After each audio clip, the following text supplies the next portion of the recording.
Hi comrades, welcome back to my YouTube channel. In today's video, I'm going to talk about Housemaid by Frida McFadden that I read about a year ago, and then I want to watch a movie and I want to do a book versus movie review because books are not always better than a movie. So we'll see how this goes. So essentially the book is a thriller. It's about this young girl named Millie who is broke, so she decides to take a job as a live-in like nanny slash housemaid for this rich family. And then her life progressively gets weirder because she decides to make choices that aren't the best for her safety in her life, and things go wrong. And it's called The Housemaid. So I have to be honest with you, when I first read the book I did not really like it that much. I don't know why I said when I first, because the only time I did read it was once because I didn't like it very much. Normally thrillers, I feel like they hook me, but this one was written, I'm not a writer, so honestly I shouldn't have an opinion on this, but I feel like the book was not written very good. I even thought that it was like translated from another language just by how childish it seemed, like the writing style of it.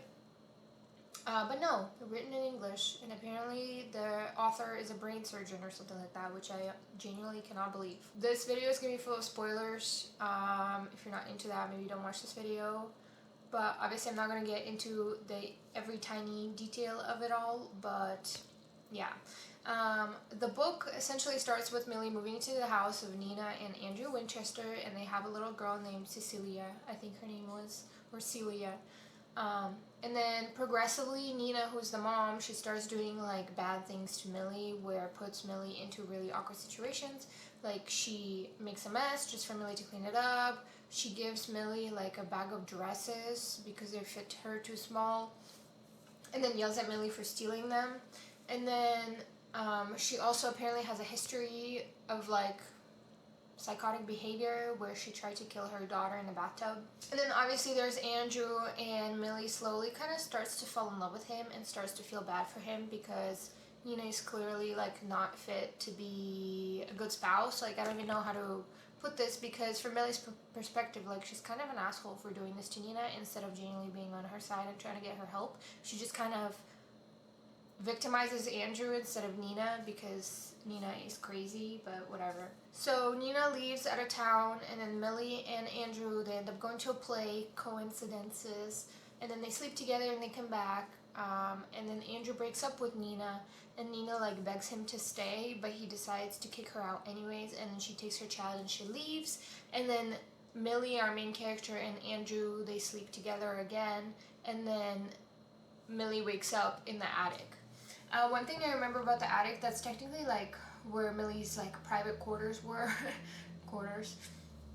And it was like this creepy little attic with a bed, like some water bottles, and scratches on the inside of the door, which I don't really understand why she decided to go back to that, because from what I remember, she like interviewed first and then they called her back to actually take the job. But since it was so weird, like why would you do that to yourself? Like obviously like red flags were going off, but Millie just didn't care. So she wakes up in the attic and she's a hostage, and Andrew starts doing these really weird like things to her, and then he like keeps her as a hostage to break her and does a bunch of bad things. But then she gets out and she locks him inside, and then we get Nina's point of view where she's actually not crazy, but she was faking it so that Andrew can get with Millie instead, and Nina could just like go away with her daughter. And she didn't even try to cause harm to her daughter. It was all Andrew, because he like drugged her and made her like attack her or something, where it was like all fake. So essentially the entire thing is just Nina's like plan to get Andrew to be with someone else. And then when she met Millie, she figured out that Millie would be like a good opponent to him or something and actually win. I don't even know, because if she didn't know that, she just let like a young girl fall in love with this creepy man just so you could be safe. Kind of weird, but whatever. So Nina's back, they open the door, and Andrew is dead. Andrew gets buried, and then he has like this weird subplot about his mom being abusive to him and making him like pull out his teeth or something, or she would pull out his teeth if he wasn't brushing well enough. And then they found out during the autopsy that Andrew was actually missing teeth as well, so that means that Millie also tortured him. So that's pretty much The Housemaid. It's kind of, I mean, I can't say it was a bad book, but I also can't say it was so amazing I would read it again. So I'm excited to watch the movie and see if the movie's gonna be better than the book, and if it's kind of like gonna tie everything together better and make it a more visually interesting experience, because when you're reading the book, the writing kind of takes away from it. Anyways, hope that makes sense. See you in a bit. Also, I completely forgot to mention that Millie has like this dark past where she killed a guy that was trying to assault her best friend or something, and she actually went to prison for it. And then there's this gardener named Enzo that ends up being Millie's husband, I believe, later on. I did accidentally read the books in the wrong order, so the story's kind of like jumbled up.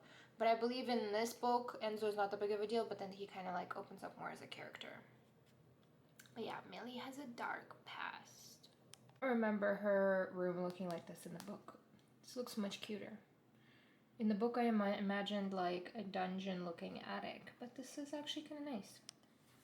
In the book, I'm pretty sure like the gardener, who is Enzo, opens the gate for her, and if this guy is Enzo, I'm gonna freak out. This is not my Enzo. It's actually kind of creepy. So maybe I was just making it up in my head that it's kind of supposed to be creepier. You know what? This makes sense.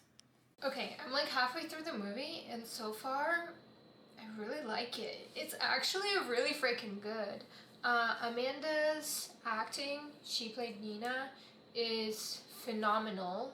The way she acts crazy, but you also know she's acting, but she's acting so good.